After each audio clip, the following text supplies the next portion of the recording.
How do we handle this fear factor? How do we increase our self-esteem? You have to begin to fortify yourself. How do we do that? I believe that you have to begin to consciously monitor your inner conversation and start talking to yourself. Start building yourself up. Sometimes the only good things you will hear about you are the things that you say to you. So I'm saying learn to be your own booster. Start building yourself up. Start encouraging yourself. Start saying, I can do this. I can make this happen. When I started thinking about becoming a speaker, I said, yes, I can do this.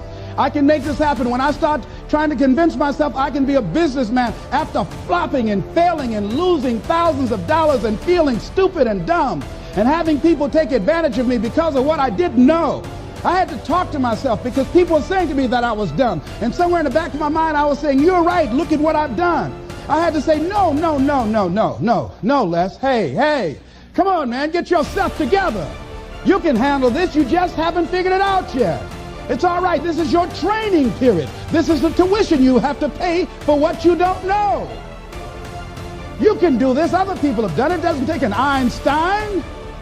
Get you some people that can teach you some stuff that you don't know. Get you some people that have done it successfully and learn from them. Take some seminars, workshops, read some books on how to manage a business. Change the way you see yourself and begin to tend to the personal details. Understand that nobody's going to take care of your business better than you. And when I start changing that kind of mindset of beating myself up because of my mistakes and start looking at the possibility of my doing better, of my making the adjustment that would enable me to do what I want to do successfully, things begin to change. And I'm saying, stop beating up on yourself. You do it. I know you do it. I've done it. It's a natural inclination for us to put ourselves down.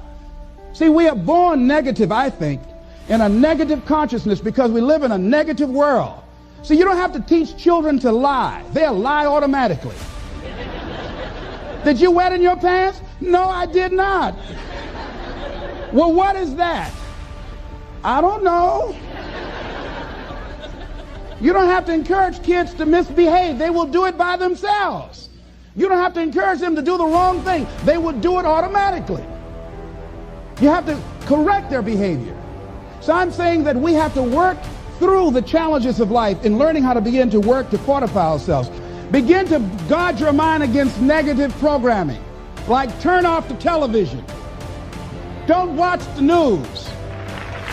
I think that more people have a sense of hopelessness and anxiety about life. If you look at the news, you cannot feel good looking at the news. You'll be scared to death. You're scared to go to sleep. I mean, it turns your power down. You've got to be conscious of that. Don't pick up the newspaper and read it. No. Just try this. Just experiment with yourself. Now, if your job depends upon you knowing certain things, let somebody tell you just about those things. But start filtering the stuff you allow to come in your mind. You know that song you used to say, don't let nobody bring you no bad news. I tell my staff, look here, don't tell me any bad news while I'm on the road. Let me handle it tomorrow. I don't like anybody to tell me any bad news at night before I go to sleep. I can't do anything about it anyhow. Why let me go to sleep with that on my consciousness? No, and my staff, they know that. Say, let it wait till tomorrow. And I have a period of time. Tell me bad news between 10 o'clock and 12 noon. After I prayed and meditated and read my books, I'm fortified, I'm ready to handle it. I deal with them and I'm out of there and I'm going on to something else. So you've got to guard the kinds of things that you put in your mind. See, if you don't program your mind will be programmed because human beings are goal-oriented. That's why we die of broken hearts early. That's why we're running through life to early grades. We're going through life, ladies and gentlemen. And I think that Henry David Thoreau said that most men live in quiet desperation. Most of us go through life running scared. Larry DeAndre, who I think is going to be one of the greatest motivational speakers around today, told me a story, a true story of a friend of his, that every day when he came home from school, when he would get to a certain block in his neighborhood, there was a neighborhood dog that would chase him. And that dog would start after him barking. Boy, he would run, just running from that dog every day. Finally, he just got tired of that dog chasing him every day. He said, this dog come around here today, I'm going to take a brick or something and bust him in the head. So he was walking home that day, minding his own business. Sure enough, same area, there was that dog there. And the dog started barking, he started running, he saw a brick and he stopped and picked up the brick and turned around, and the dog got close to him. He realized the dog didn't have any teeth. He said he put the brick down and said, get on out my way. And ladies and gentlemen, all our lives, many of us go through life running from things that ain't got no teeth to do us any harm.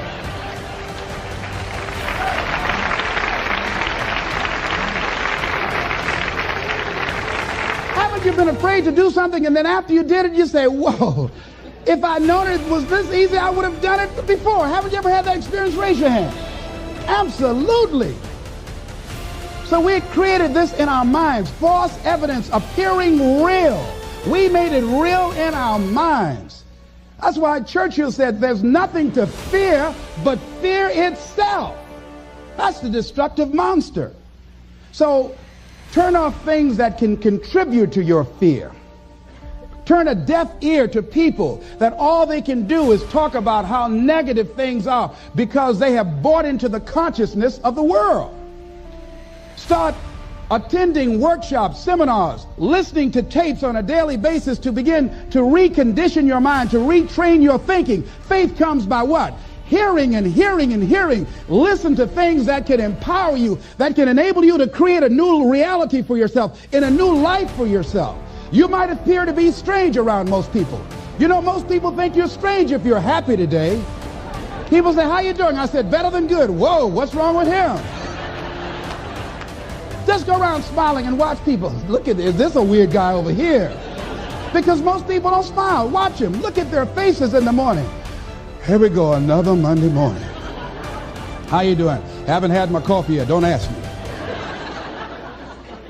See, these people have not found their purpose in life. That's why they're grumpy. That's why they're miserable. That's why they're so negative. They're hurting and they want to hurt other people.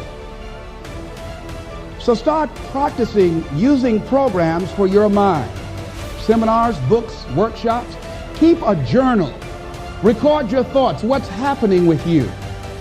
Every day when you get up, have a journal near you. I use a Jack Boland journal so that I can write down my ideas. I keep it by my bed so I can write down my thoughts. See, ladies and gentlemen, we get 3 to 4 thoughts a year that if we would act on those thoughts, they could change our life. Don't say, well, I'll remember that. No, write that thought down. I got a thought today I wrote down. A friend of mine is in the hospital. His morale is low. They're talking about amputating his foot. He's got to feel very bad. So I said, you know, not only am I going to see him, but I can't be there with him all the time. I said, I'm going to create a tape for him that he can listen to that will heighten his level of morale. We told him the other night, don't go to surgery. You are depressed. Your energy level is down. No, tell him not now. Don't do it now. In fact, most doctors who have any sense of awareness don't perform surgery on patients that are in a state of fear, that don't think they will make it. They wait till they're in a different state of mind. So I said, what about making tapes for people that are facing physical challenges? I said, that's a good idea. All right?